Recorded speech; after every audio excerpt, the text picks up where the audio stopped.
Hello friends, welcome back. Ramanujan classes के YouTube channel पर आप सभी का स्वागत है। तो एक बार फिर हम आपके लिए 11th क्लास की वीडियो लेकर हाजिर हैं। तो हमारा अगला टॉपिक है कॉम्प्लीमेंट ऑफ अ सेट। तो कॉम्प्लीमेंट ऑफ अ सेट, जैसे हमारे पास कॉम्प्लीमेंट्री एंगल्स होते हैं। We know the sum of two angle is 90 degree. अगर हमें किसी एंगल का कॉम्प्लीमेंट निकालना है तो हम उसे क्या करते हैं, 90 में से सब्ट्रैक्ट करते हैं। उसी प्रकार कॉम्प्लीमेंट ऑफ सेट हमारे पास क्या है, such that union of two set is equal to universal set. यहां पर हम एडिशन तो नहीं बोलते, यूनियन हम बोलेंगे। हमारे पास एक सेट ए है और उसके कॉम्प्लीमेंट को हम लिखते हैं ए डैश से या फिर ए सी, ए डैश या फिर ए सी से हम कॉम्प्लीमेंट को लिखते हैं। सच दैट ए का यूनियन ए कॉम्प्लीमेंट के साथ यूनिवर्सल सेट के बराबर होगा। और दूसरी जो इसकी डेफिनेशन है वो क्या है कि complement of a set is equal to universal set minus A.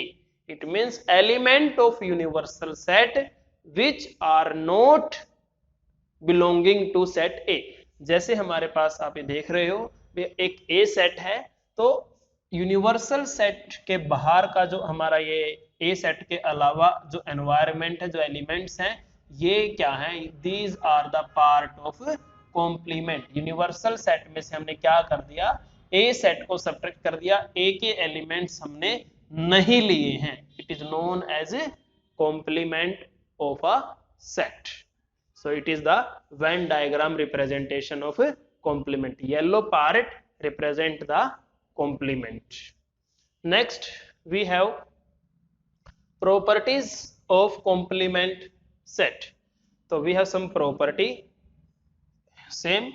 First, A union A complement is equal to universal set. No doubt, क्योंकि A में और A complement में कुछ भी कॉमन नहीं है।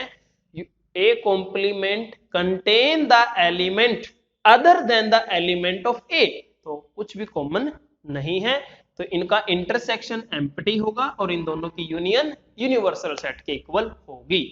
Then we have De Morgan's law. तो ये जो दो प्रॉपर्टी हैं, तो इन्हें हम बोलते हैं डी मॉर्गन्स लॉ। तो ये क्या है, A union B complement equal to A complement intersection B complement. थोड़ा याद रखने के लिए क्या है, यूनियन चेंज हो जाता है इंटरसेक्शन में और इंटरसेक्शन चेंज हो जाता है यूनियन में। याद रखने के लिए हम ऐसा बोल सकते हैं। तो ये हमारे डी मॉर्गन्स लॉ हैं। हम इन्हें वेन डायग्राम की हेल्प से भी प्रूव कर सकते हैं और हम इन्हें थ्योरेटिकल भी प्रूव कर सकते हैं। आने वाले वीडियोज में हम आपके लिए ऐसा करेंगे। उसके बाद है law of double complement. Complement of complement is equal to set itself. तो अगर आप दोबारा से कॉम्प्लीमेंट सेट का कॉम्प्लीमेंट ले लोगे, थोड़ा सोचिए, इमेजिन कीजिए, आप दोबारा से उस सेट के ऊपर पहुंच जाओगे। उसके बाद है law of empty set and universal set. तो थोड़ा सोचिए, फाई का कॉम्प्लीमेंट यूनिवर्सल सेट होगा और यूनिवर्सल सेट का कॉम्प्लीमेंट फाई होगा। जैसे हमारे पास है universal set, empty set, it means उसमें कोई एलिमेंट नहीं है, तो एम्प्टी सेट का कॉम्प्लीमेंट हम क्या लेंगे, यूनिवर्सल सेट माइनस एम्प्टी। तो जब यानी कि सारे के सारे एलिमेंट यूनिवर्सल के आ जाएंगे, कोई एलिमेंट कैंसिल नहीं होगा, और यूनिवर्सल का कॉम्प्लीमेंट लेंगे यानी कि यूनिवर्सल माइनस यूनिवर्सल, तो वो एम्प्टी आएगा। जीरो नहीं लिखेंगे सेट में, हम एम्प्टी सेट लिखेंगे क्योंकि सभी एलिमेंट यूनिवर्सल सेट के यूनिवर्सल में कॉमन है, तो हमारे पास कुछ नहीं बचेगा। तो ये हम, उसके बाद है एक्सरसाइज 1.5। तो बहुत इजी एक्सरसाइज है, जैसे आपने पहले भी देखी है। सेट जो हमारा चैप्टर है बहुत इजी है, कोई ज़्यादा कैलकुलेशन इसमें नहीं है। तो हमें इनके कॉम्प्लीमेंट्स निकालने हैं अकॉर्डिंग टू आपको क्वेश्चन की जो स्टेटमेंट उसके अकॉर्डिंग चलना है। तो जैसे हमारे पास ये यूनिवर्सल सेट है, तो ये हमारे पास कुछ सेट दिए गए हैं ए बी सी। तो ए का कॉम्प्लीमेंट यानी कि यूनिवर्सल सेट में से हम क्या कर देंगे, ए के एलिमेंट हटा देंगे। ए के एलिमेंट है 1 2 3 4, तो 1 2 3 4 को छोड़ के हम बाकी एलिमेंट लिख देंगे। सिमिलरली हम जो बी कॉम्प्लीमेंट है ए यूनियन सी कॉम्प्लीमेंट, पहले ए यूनियन सी निकालिए, ए और सी के एलिमेंट को कंबाइन कीजिए, फिर जो सेट आएगा उसको कॉम्प्लीमेंट निकाल सकते हैं यूनिवर्सल में से माइनस करके। उसी प्रकार क्या है हमारे पास सेकंड क्वेश्चन है, कॉम्प्लीमेंट्स निकालने हैं इनके। थर्ड हमारे पास क्वेश्चन है taking the set of natural number as universal set, natural number के सेट को यूनिवर्सल मानिए और इन सभी का कॉम्प्लीमेंट लिखिए। तो पहला है जैसे हमारे पास x is even number, even natural number, A set हमारे पास है इवन का, तो उसका कॉम्प्लीमेंट क्या होगा, यूनिवर्सल सेट में से इवन नंबर को आप छोड़ दोगे तो हमारे पास ओड नंबर बचेंगे, तो सेट ऑफ ओड नंबर हमारा कॉम्प्लीमेंट होगा, ओड नंबर का कॉम्प्लीमेंट इवन नंबर का हमारा सेट होगा। उसी प्रकार x is a positive multiple of 3, 3 के पॉजिटिव मल्टीपल, तो नेचुरल नंबर में से अगर हम 3 के मल्टीपल हटा देंगे तो हमारे पास क्या बचेगा, we have the natural number which are not the multiple of 3, हमारे पास 3 के मल्टीपल, ऐसे मल्टीपल बचेंगे जो 3 के नहीं है। तो आप ये कर सकते हो। अगर आपको कोई प्रॉब्लम आती है तो आप हमारे कमेंट सेक्शन में हमसे पूछ सकते हो। उसके बाद है ये हमारा डी मॉर्गन लॉ, हमें वेरीफाई करना है तो हम बड़े इजीली इसको कर सकते हैं। अकॉर्डिंग टू हमें स्टेटमेंट चलना है, हमें ए यूनियन बी का कॉम्प्लीमेंट निकालना है, ए यूनियन बी निकालिए, कॉम्प्लीमेंट निकालिए, फिर ए कॉम्प्लीमेंट और बी कॉम्प्लीमेंट निकालना है और इंटरसेक्शन हमें लेना है, तो दोनों इक्वल आएंगे। ये बहुत इजी है। तो फिफ्थ क्वेश्चन हम आपके लिए करते हैं, draw appropriate Venn diagram for each of the following, A union B complement and A complement intersection B complement. तो ऊपर आप फोर्थ पार्ट में देखिए, A union B complement, A complement intersection B complement, ये दोनों इक्वल हैं, ये हमारे डी मॉर्गन लॉज हैं। तो इट मींस जो फर्स्ट पार्ट है और सेकंड पार्ट है अकॉर्डिंग टू डी मॉर्गन ये इक्वल हैं, तो हम इन दोनों का जो वेन डायग्राम होगा वो सेम होगा। तो देखिए कैसे वेन डायग्राम बनाएंगे हम,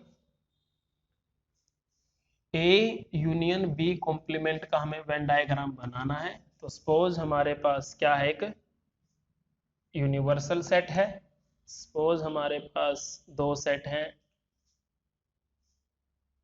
ए और बी, हमारे पास दो सेट हैं। तो ए यूनियन बी, अगर ये ए सेट है और ये बी सेट है, तो ए यूनियन बी क्या रिप्रेजेंट करेगा, A union B will represent this part, this is A union B, you all know this is A union B. लेकिन हमें ए यूनियन बी नहीं निकालना, हमें इसका क्या करना है, कॉम्प्लीमेंट करना है। It means our answer is this part, this. तो होपफुली आपको कॉम्प्लीमेंट का ये क्लियर हो concept. So this shaded part which I am currently shading, it is A union B complement। तो जो हमारा सेकंड पार्ट है A complement intersection B complement, तो उसका भी जो वेन डायग्राम होगा वो यही होगा, because according to De Morgan ये इक्वल है। उसके बाद है A इंटरसेक्शन B complement, और इन दोनों का हमें वेन डायग्राम बनाना, तो ये भी डी मॉर्गन के अकॉर्डिंग इक्वल है, तो थर्ड और फोर्थ का वेन डायग्राम सेम होगा।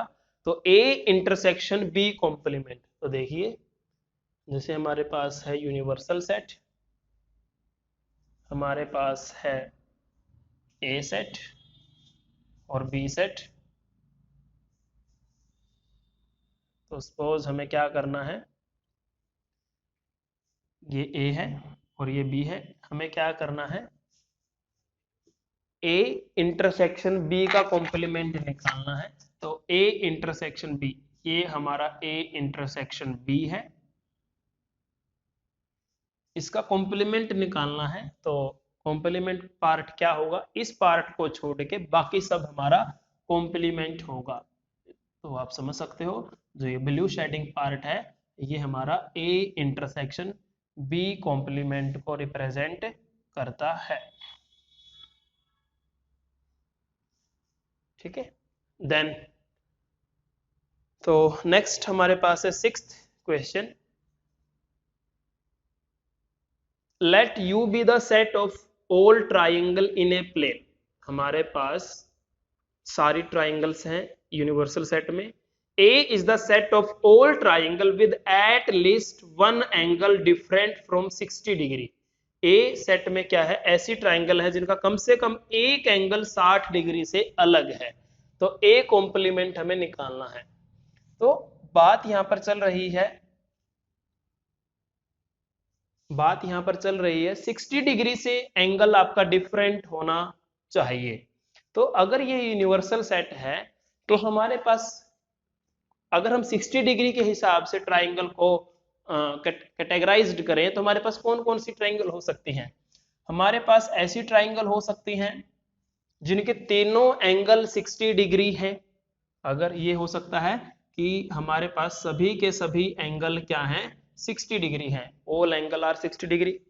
हमारे पास ऐसी ट्राइंगल्स हो सकती हैं जिनका एक एंगल ही 60 डिग्री है, ये सिर्फ यही एंगल एक 60 डिग्री है, बाकी 60 से अलग है। हमारे पास ऐसी ट्राइंगल हो सकती हैं जिसके दो एंगल 60 डिग्री हैं, भाई ये भी 60 है और ये भी 60 है। लेकिन ऐसा पॉसिबल नहीं है कि एक ट्राइंगल के सिर्फ दो ही एंगल 60 डिग्री हो, क्योंकि एंगल सम प्रॉपर्टी से ऑटोमेटिकली हमारा थर्ड एंगल भी 60 डिग्री होगा, यानी कि ये तो यही ट्राइंगल हो गई। फिर हमारे पास क्या हो सकता है कि हमारे पास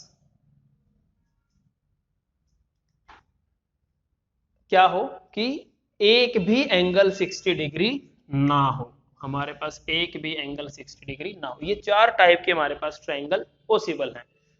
हमारे पास क्या है भी, एक ट्राइंगल ऐसी हो सकती है कि एक भी एंगल 60 डिग्री नहीं है, जो फोर्थ ट्राइंगल है। थर्ड ट्राइंगल क्या है कि हमारे पास दो एंगल 60 डिग्री के हो सकते हैं, लेकिन दो 60 के होंगे तो तीसरा भी 60 होगा। और तीसरी पॉसिबिलिटी यहाँ पर हमारे पास क्या है भाई, सिर्फ एक एंगल 60 डिग्री है। और एक लास्ट पॉसिबिलिटी क्या है कि सारे ही एंगल हमारे पास 60 डिग्री के हैं। तो कुल मिला के तीन ही पॉसिबिलिटीज हमारे पास बनती हैं। तो ए सेट में कौन सी ट्राइंगल है हमारे पास, A is the set of all triangle with at least one angle different from 60 degree. A set में ऐसी ट्राइंगल है जिनका कम से कम एक एंगल तो 60 से अलग होगा, यानी कि हमारे पास ए सेट में एक तो ये वाली ट्राइंगल है, ए सेट से बिलोंग करती है, और एक ये ट्राइंगल है जो ए सेट से बिलोंग करती है, क्योंकि इनके एंगल क्या है, कम से कम एक एंगल तो 60 से अलग है। इसका तो एक भी 60 डिग्री नहीं है और इसका दो एंगल 60 डिग्री के इक्वल नहीं है। तो ये हमारी ट्राइंगल ए सेट से बिलोंग करती हैं। तो ए कॉम्प्लीमेंट हमारे पास क्या होगा, ए कॉम्प्लीमेंट हमारे पास क्या होगा, अगर हम यूनिवर्सल सेट में से इन ट्राइंगल को हटा दें तो हमारे पास क्या बचेंगी, सारी ट्राइंगल ऐसी बचेंगी जिनके सभी एंगल 60 डिग्री के हैं, यानी कि हमारे पास ए कॉम्प्लीमेंट क्या होगा, इक्विलेटरल ट्राइंगल का सेट होगा। इक्विलेटरल ट्राइंगल्स हमारे पास बचेंगी। थोड़ा सा आप सोचिए समझिए, अगर कोई डाउट है हम एक्सप्लेन करेंगे अगली वीडियोस में। सेवंथ है हमारे पास, ये आपके लिए फिल इन द ब्लैंक्स है, ट्राई योरसेल्फ। तो हमारी वीडियोस को मैक्सिमम शेयर कीजिए, लाइक कीजिए, कमेंट कीजिए, चैनल को सब्सक्राइब करना ना भूलिए। और कोई डाउट है तो आप कमेंट सेक्शन में हमसे पूछ सकते हैं। तो आज के लिए इतना ही। Thank you and have a nice day.